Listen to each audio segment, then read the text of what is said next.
அஸ்ஸலாமு அலைக்கும் வரஹ்மத்துல்லாஹி வபரகாத்துஹு. நம்ம மசாலா டீ நம்ம நல்ல மணமாக சுவையாக எப்படி செய்கிறோங்கிறத பார்ப்போம். அதுக்கு தேவையான பொருள் சுக்கு, ஏலக்காய், கிராம்பு, பட்டை, மிளகு, மல்லி. இப்போ நம்ம எல்லாத்தையும் வானலில் போட்டு வறுத்துக்கிடலாம்.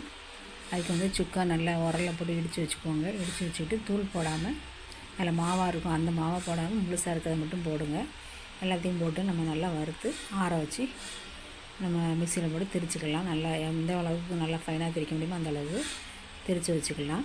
நம்ம ஒரு கிளாஸ்க்கு அரை ஸ்பூன் போட்டால் போதும். உங்களுக்கு ஒரு ஆள் குடிக்கிற அளவுக்கு ஒரு அரை ஸ்பூன் போட்டு குடித்தோம்னா சூப்பராக மணமாக இருக்கும். வேறு நமக்கு எதுவுமே தேவை இருக்காது, நல்ல மணமாக இருக்கும்.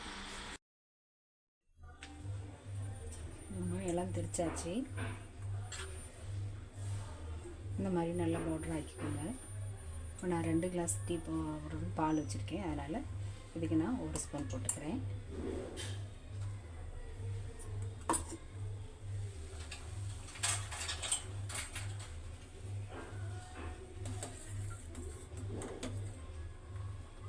இதை ஒரு 2-3 நிமிஷம் கொதிக்க விடுங்க. அது கொதிச்சா தான் அந்த வாசனை உரப்பு எல்லாம் நல்லா அந்த டீயோட இறங்கும். ஒரு 2 செகண்ட் கிடக்கட்டும்.